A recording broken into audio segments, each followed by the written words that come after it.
France Inter. Histoire du monde à présent avec vous, Anthony Bélanger. Le Premier ministre grec vient de s'exprimer sur le mariage homosexuel. Première interview de l'année sur la chaîne publique ERT pour un Premier ministre, Kyriakos Mitsotakis, qui vient d'être réélu avec une majorité écrasante en juin dernier, et il n'a pas raté l'occasion de préciser ses intentions. Pour une des premières lois qui sera présentée devant le Parlement grec sera pour l'égalité dans le mariage. L'idée de faire passer cette réforme avant les élections européennes de juin prochain. A priori, rien de nouveau. La Nouvelle Démocratie, son parti de centre-droit, a fait campagne l'année dernière en promettant de légaliser le mariage pour tous. Monsieur Mitsotakis a cependant refusé de donner une date précise pour la présentation du texte devant les députés. Et quelles sont les difficultés qui vont se présenter s'il a fait campagne sur le sujet ? Eh bien, il y a deux difficultés. D'une part, il y a plusieurs tendances au sein de son propre parti. On se croirait en France. Or, la tendance la plus conservatrice refuse obstinément d'en entendre parler. Grosso modo, elle représente un petit tiers des 158 députés dont dispose le Premier ministre. Mais il y a aussi l'Église orthodoxe grecque qui a fait de son opposition à cette loi une véritable croisade. Le Saint-Synode a même expliqué dans une circulaire que le mariage homosexuel était la première étape vers l'ouverture de droits parentaux.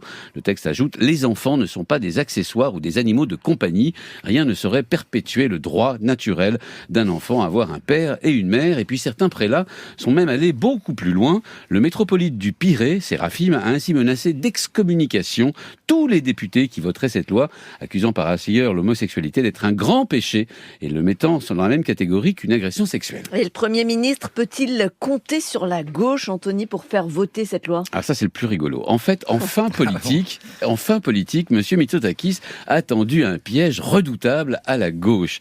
Pendant qu'elle était au pouvoir entre 2015 et 2019, elle a été incapable de faire adopter le mariage homosexuel alors même qu'elle y était favorable.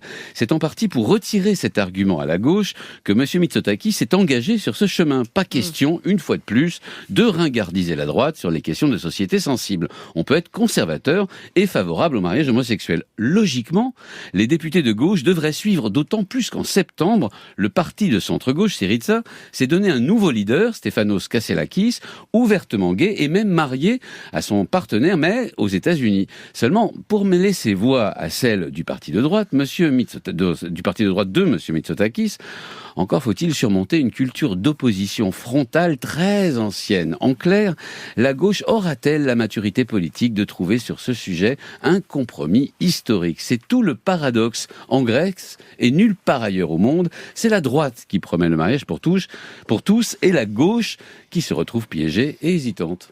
Anthony Bélanger, merci.